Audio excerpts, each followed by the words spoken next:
سلامونه دا لندن دی د بي بي سي پښتو ټلویزیون نړۍ دا وخت زه سنا صافی یم. افغانستان کې بیروزګاري د کاري ځواک نږدې 10 میلیونه کار نه لري. په دې شمېره هر کال نور ورزیاتیږي چې ځوانان دي. شاهزاده او شاهزادګۍ د هند پر سفر د بریتانیا ویلیام او میرمنې کاترین د هند د قربانیانو یاد او درناوی وکړ. له کوره لرې ښوونځي کې وینو چې مصر کې د سوریې کډوال ماشومان څنګه تعلیم کوي. او له دې ټولو سره کینیا کې ټکسي چلوونکو او اوبر شرکت ترمنځ نښتې. هلته یې پولیس مجبوره شول رامخته شي. او په یوه لسیزه کې په لومړي ځل د پړانګانو شمېر ډېر شوی دی.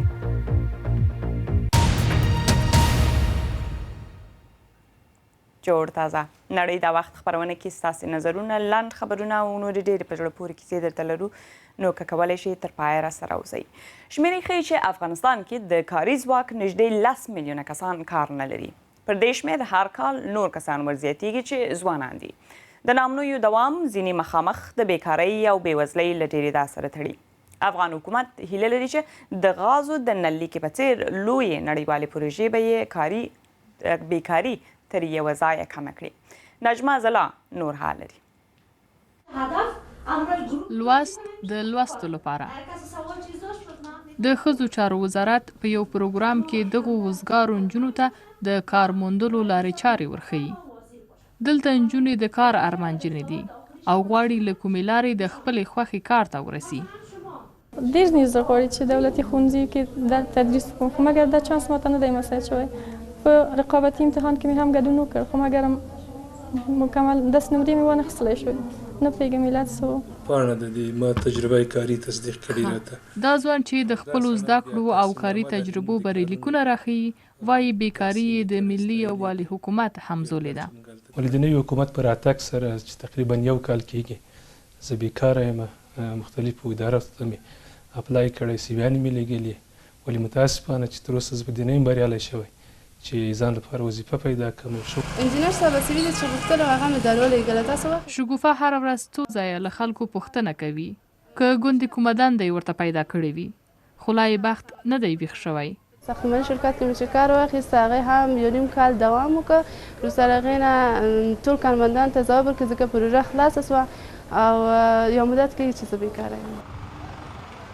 د وروستیو راپورونو له مخې افغانستان 14 میلیونه کاري ځواک لري چې نږدې 9.5 میلیونه یې وزګاره دي او د دې ترڅنګ د افغانستان په ملکي ادارو کې له 25,000 ډیر او په نظامی ادارو کې هم له 10,000 ډیر خالی بستونه موجود دي. حکومت بیا دا خپله بریا ګڼي چې د دندو تشې څوکۍ معلومې کړي دي. بستای خالی وجود داشته باشه افراد کله چې د دندو تشې څوکۍ وي تازه دمې کسان به په ښه انرژۍ ورشي، کار به وکړي او په دې سره به اقتصادي، امنیتي او ټولنیز حالات ښه شي. یوازې لوستي کسان نه دي چې په بیلابیلو ادارو او وزارتونو کې په کار پسې لالهانده دي، لکه دوی ډیر شمیر کارګر هم د یوې ورځې مزدورۍ پسې سرګردانه دي. نجمه زلا، بي بي سي، کابل. د افغانستان د اداري اصلاحاتو کمیسیون وایي چې په دولتي چوکاټ کې 25,000 دندې شته چې کسان به پرې ګمارل کیږي، خو خلک د ګمارنې پروسه اوږده او رڼه نه بولي. نجمه زلا دغه کمیسیون د ټاکنو بورډ له اجرایه مشر الله نور صافي سره غږېدلی. قانون سره په دې تفاهم سره رسېدلي چې باید دغه کوم اعلانونه چې د بستونو د ډکون لپاره دی ورکوي د په سطح د ولایاتو هم دی دا اعلان کوي، په دې خاطر چې دغه ځوانان چې کوم په ولایاتو کې وزګار دي او د کار زمینې ورته مساعدې دي هغې هم دوی ته جذب شي. ځکه که دا ټول بستونه په مرکز کې اعلان شي، اول خو د ولایاتو ځوانان او هغه څوک چې مستحق دي بستونو دي یا واجد د دغه شرایطو دي هغې نه خبرېږي، او په دوهم قدم کې د هغه ځوانانو لپاره ستونزمن نه وي چې هغوی د خپلو ولایت نه کابل ته راشي، ځکه مختلف فکتورونه وجود لري چې د دوی لپاره به ستونزه ایجاد کړي چې دوی کابل ته تشریف راوړي. یوه نیوکه دا ده چې له اداري اصلاحاتو پروسې تېرېدل سخت کار دی او په دې بهیر کې ځوانانو ته چې غواړي په یو ځای کې دنده ولري بېلابېلې پلمې جوړیږي. دوی نو په کوم اړخ کې مثلا دا وجود مثلا د دې ستونزمن بودنې کوم ځای کې دی، ځکه چې بس اعلانېږي هغه څوک چې واجد د شرایطو دي وړتیا یې لري هغې خپل اسنادونه برابروي وخت چې د دې اسنادونو مطابق دغه بست اوسي د شالډس کیږي. بل ستونزه د واسطې یادېږي چې اوس هم د روابطو په اساس خلک په ادارو کې کار پیدا کوي.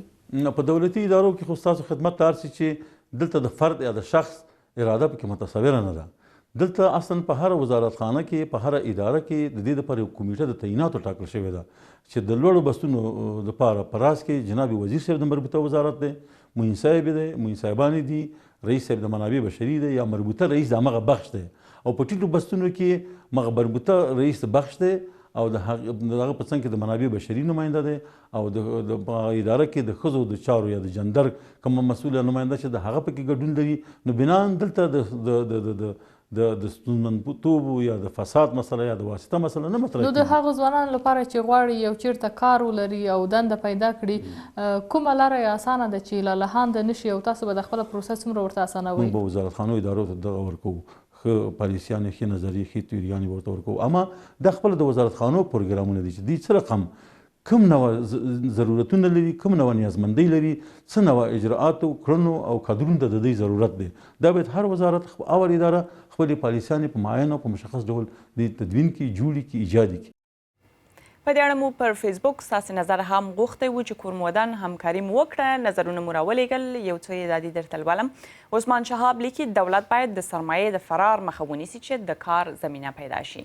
خان بابا بیا وایي تر هغو چې امن نه وي راغلی ځوانان به بېروزګاره ګرځي.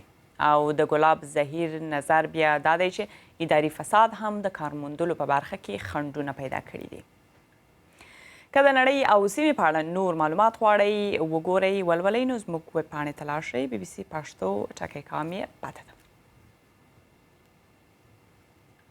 او سامي یو څو نور لنډ تازه خبرونه. د افغانستان د ننګرهار ولایت په مرکز جلال آباد کې د یو ځانمرګي برید له امله 12 کسه وژل شوي او 8 نور ټپیان شوي دي. بل پلو کابل کې د سړک غاړې ماین چاودنې د پوهنې وزارت 2 کارکوونکي وژلي او 15 نور یې ټپیان کړي دي. پیښه هغه مهال وشوه چې دغه کارکوونکي له کوره دندې ته روان وو. تر اوسه د پیښې پړه چا نه ده منلې. عموما چاودنې او بریدونه وسلوال طالبان په غاړه اخلي او یا هغوی پرې تورنېږي. یمن کې د روانې جګړې ختمولو لپاره اوربند ټکنی پیل شو. پلازمینه سنا کې پر ځای دی خو سویل لویدیځ ښار تیاز کې خلک وایي د جګړې د ختمېدا پر ځای یې دغلته لا زور اخیستی دی. یمن کې د حکومت پلو او حوثي یاغیانو ترمنځ جګړه کې تر 6,000 ډېر کسان وژل شوي دي. تر 2 میلیونو نور له خپلو سیمو بېځایه شوي دي. د امریکا د بهرنیو چارو وزیر جان کیری وایي جاپان کې د لومړي اټومي برید ځای ته تګ ډېر اغېز پرې وکړ. په 1945 کال کې د دویمې نړیوال جګړې په پای کې امریکا پر هیروشیما اټومي بم وغورځاوه. ښاغلي کیری چې د 7 سترو صنعتي هیوادونو د بهرنیو چارو له وزیرانو سره یې لیدل وویل دا سفر باید ټولو ته ور په زړه کړي چې له اټومي وسلو پاکې نړۍ ته کار وکړي. د بریتانیا شاهزاده ویلیام او میرمنې کاترین هند ته تللي دي. شاهزاده د هند ستاینه وکړه. دغه هیواد یې ګڼ کلتوره او ډیموکرات وباله. د سفر په اجنډا کې د سچن تندولکر سره کرکټ، ځایي خواړه او له بالیووډ ستورو سره لیدنه هم شامله ده.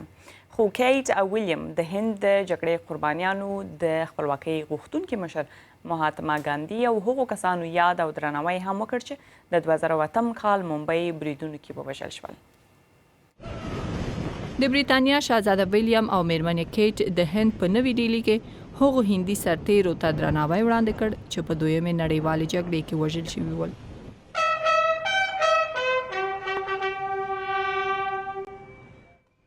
په انډیا ګیټ کې د هغوی په یاد د ګلو ګېډۍ کېښوده. تر دې وړاندې ممبئی کې ویلیام د سوداګرۍ د نوښتونو یو مرکز کې یو نوی موټر وازمایه او دواړو له ځوانو مخترعینو سره هم وکتل. یو رستورانت کې شاهزاده ویلیام ځایي خواړه وڅکل. نمسته ممبئی. مننه، ډیر خوندور و، خو بل ځل باید لږ څه ډیر مواد پکې کېږدئ. نمسته. په ممبئی کې د جوړې د ښار یوه خواره سیمه ولیده. له ځینو ماشومانو سره یې لوبې وکړې. کیټ د هند له نامتو کرکټر سچن تندولکر سره د کرکټ لوبه هم وکړه.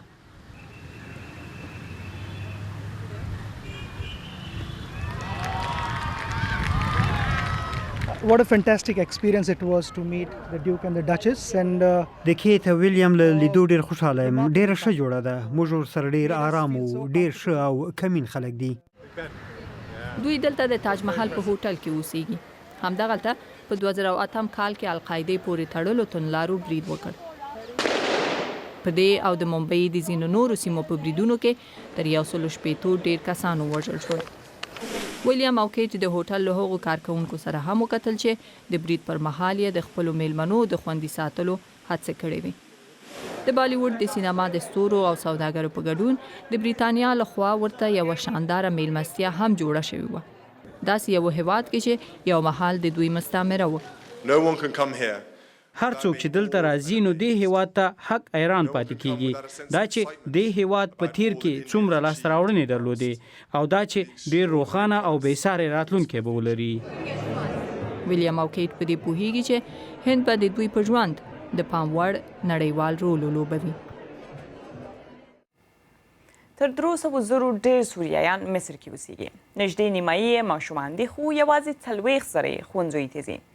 بېوزلي او مصري ټولنې ته د نه ورګډېدو ستونزې 2 لاملونه دي چې سوریایان ماشومان یې له امله ښوونځیو ته نه ځي.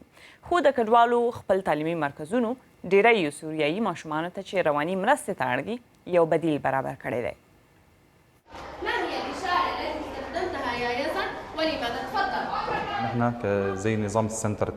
دا د ښوونځي په شان دی. موږ دلته هغو ماشومانو سره چې له ښوونځیو پاتې دي مرسته کوو. دوی ته دلته د مصر تدریسي نصاب ښوول کیږي. وروسته بیا د مصر په هغو ښوونځیو کې ازموینه ورکوي چې ورسره راجستر دي.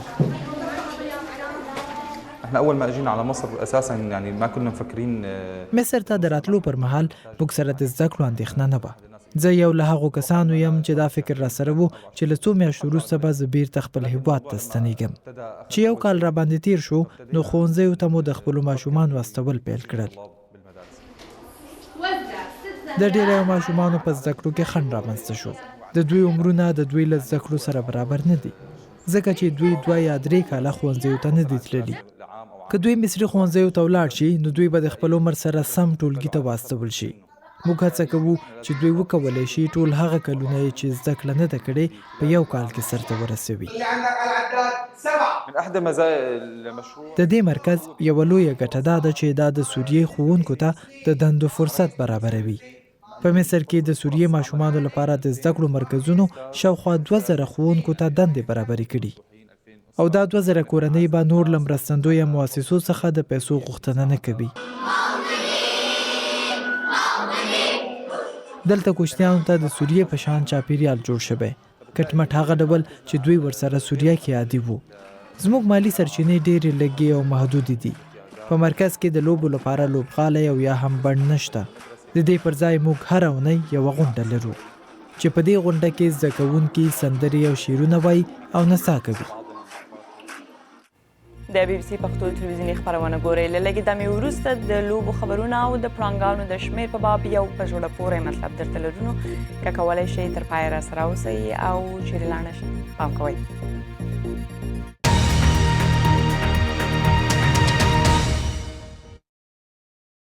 لندن کې د BBC پښتو نړۍ د وخت ښه راغلاست. د نن د سر خبرونه مو د افغانستان د ننګرهار ولایت په مرکز جلال آباد کې ځانمرګي برید 12 کسه وژلي او 18 نور یې ټپیان کړي دي او کابل کې د سړک غاړې ماین 2 ښوونکي وژلي دي.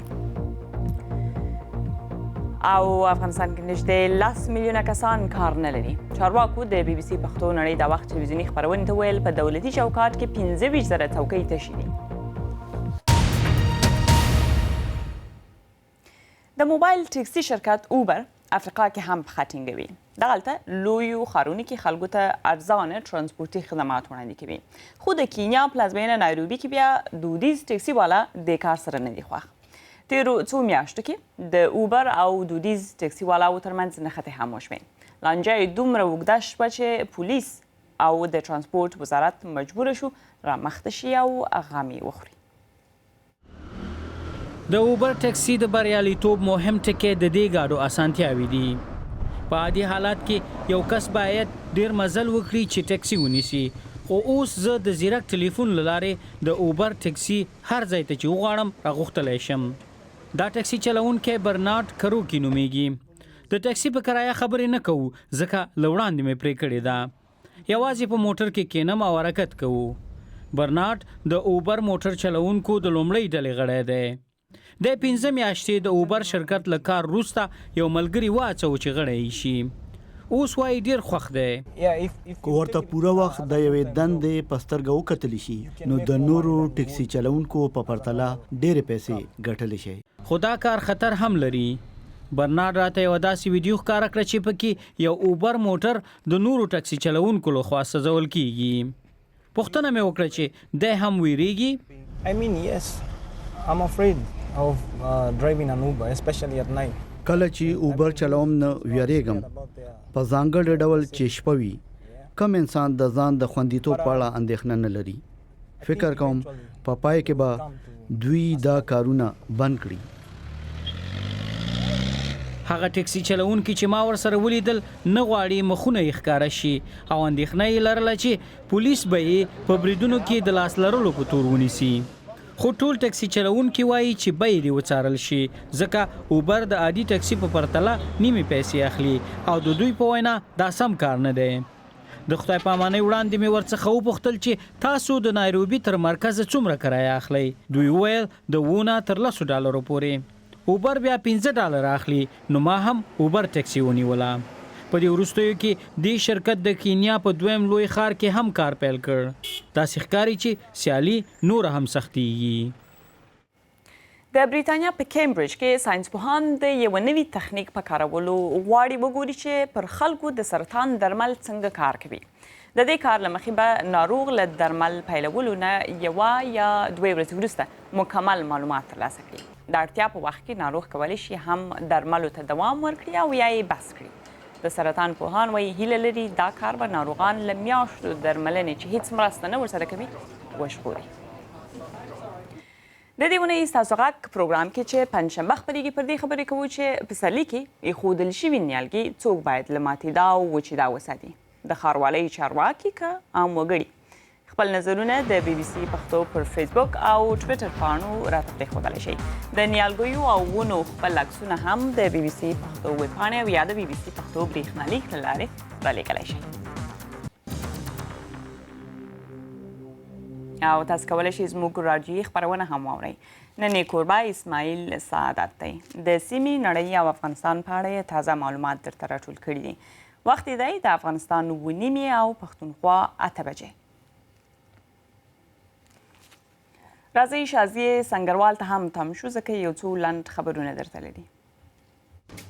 دغه کوچنی او ښکلی دمبات چې یو ډول استرالیایي ژوی دی اوس پر انټرنیټ ډېر مشهور شوی.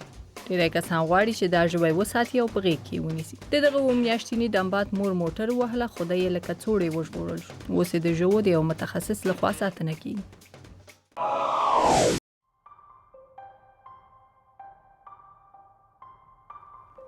دا چې د نړۍ ډېری ښارونه له سترو او لوړو ودانیو ډک دي، ډېری وخت واړه او هنري جوړښتونه د خلکو ډېر پام جلبوي. لیکوالې ریبیکا روک د نړۍ د وړوکو او ښکلو هنري معماریو په اړه یو کتاب لیکلی دی.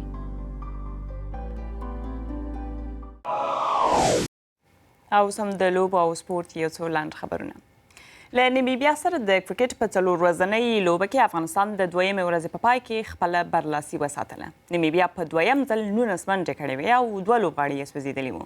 دواړه نبي وسوځول چې په اول وار یې 15 کسه سوځولي وو. نن افغان لوبډلې په خپل لومړي نوبت کې 340 منډې وکړې چې تر نمیبیا 162 منډې ډېرې وې. له دې سره افغان لوبډلې 6 پوینټه واخیستل. محمد شهزاد 109 او افسر زازي ناسوځېدلې 49 منډې وکړې. د انګلستان په پریمیر لیګ لوبه کې د ډیوګ اوریجي 2 ګولونو له لیورپول سره مرسته وکړه چې د سټوک لوبډلې نه لوبه 4-1 وګټې. دویم مقام لرونکې لوبډله توتنهام بیا له مانچستر یونایټډ نه لوبه 3-0 وګټله. لیستر سیټي سندرلند ته 2-0 ماته ورکړه. اوس که 3 لوبې وګټي نو د انګلستان اتلان بشي. او چین د داسې هوډمن پلان اعلان کړی دی چې وایي تر 2050 کاله به فوټبال کې د نړۍ زبرځواک شي. د دې پروګرام له مخې راتلونکو 13 ورځو کې تر 80,000 ډېر فوټبال لوبغالي جوړوي او 15 میلیونه ماشومان او لویان به هڅوي چې د دې لسیزې تر پای فوټبال وکړي. ولسمشر شي جین پینګ پخوا ویلي وو غواړي هیواد یې نړیوال اتلولۍ ته لار ومومي، کوربه یې وي او نړیوال جام وګټي. چاپیریال ساتونکي وایي د پړانګانو شمېر د څو لسیزو په پرتله اوس ډېر شوی دی. طبیعت لپاره یو نړیوال صندوق او د پړانګانو نړیوال فورم اټکل کوي چې اوس ټوله نړۍ کې نږدې 3,900 پړانګان شته. دا د تیرو 6 کلونو په پرتله 700 ډیروالی ښیي، خو پوره یوه پیړۍ وړاندې په نړۍ کې 100,000 پړانګان. د انسان او حیوان ترمنځ اړیکه تل ترینګلې وه. په 1960 کلونو کې د غوښکاریانو په هند کې پړانګانو ته د خطرناکو ناولیو ځناورو په سترګه کتل. اوس په نړۍ کې د پړانګانو شمېره بیخي کمه شوې ده. خو د یوې پیړۍ له وژنو وروسته اوس یو څه ښه خبر تر غوږو کیږي. یوه پیړۍ وړاندې اټکل دا و چې 100,000 پړانګان په نړۍ کې شته. تر 2010 کال پورې دغه شمېره 3,200 ته راکښته شوه. خو وروستۍ احصایې ښیي چې د پړانګانو شمېره مخ په زیاتېدو ده. اوس نږدې 3,900 ته رسیږي. پړانګان لکه پیشوګانې داسې دي. که سم ځای ولري، سم ښکار ولري او که موږ یې له ښکاریانو وساتو نو دوی زیاتېدلی شي. په دغو شرایطو کې شمېره ډیریږي او موږ په ځینو هیوادونو کې لکه روسیه، هند او بوتان کې لیدلي دي. تر ټولو ډیر پړانګان په هند کې دي. په تیره لسیزه کې یې دلته شمېره ځکه ډیره شوې ده چې د ځنګلونو نظم ښه سوی او خلک د پړانګانو له سیمو لرې لیږدول شوي دي. خو کمپاین کوونکي وایي د هند د حکومت لخوا د چاپیریال په تړاو د قانون له نرمښت سره ښایي د پړانګانو ژوند بیا له خطر سره مخامخ شي. ناقانونه ښکاریان لا هم د پړانګانو پایښت ته تر ټولو لوی ګواښ دی. د حیواناتو د غړیو سوداګري چې تش په نامه درملو ته کاریږي د میلیاردونو ډالرو معادل ده. ښایي دا د پړانګانو د ساتنې په تاریخ کې لومړی ځل وي چې شمېره یې لوړه شوې ده، خو ګواښونه ورته لا هم نه دي ورک شوي. دا مرغۍ ده، الوتکه او که د یو انسان دی چې الوزي. چینایي توپ وهونکي او الوتونکي ژانګ ژوپینګ وزر لرونکي جامه په تن له یوې الوتکې 2,000 متره لاندې راټوپ کړل او په 10 ثانیو کې یې خپله جامه پرانیسته. غوښتل یې د چین په سویل لویدیځ کې یوه غرنۍ سیمه کې پر یوه پله کوږ ووږ تیر شي. دا په ټوله نړۍ کې په شیشه پوښلی تر ټولو اوږد پل دی. ژانګ هم لومړنی کس دی چې په وزر لرونکي جامه کې پرې الوزي. نو دا خبرې خپرونه مو همدلته پای ته رسیږي. خو که مو پوره نه وي لیدلی او یا یې غواړئ بیا یې وګورئ نو د 24 ساعتونو لپاره پر ویبپاڼه باندې شته. BBC پښتو ټکی.com یې پته ده. هلته ویډیوګانې، ځانګړې مرکې، د مهمو پیښو انځورونه او ډېر نور په زړه پورې کورني او بهرني خبرونه لیدلی، لوستلی او اورېدلی شئ چې خامخا به مو خوښ شي. نو دا خپرونه مو همدلته پای ته رسیږي. تر بلې هغې مو ښه وخت، ښه شپه. نو هر چېرې چې یاست خوشحاله او ارام اوسئ.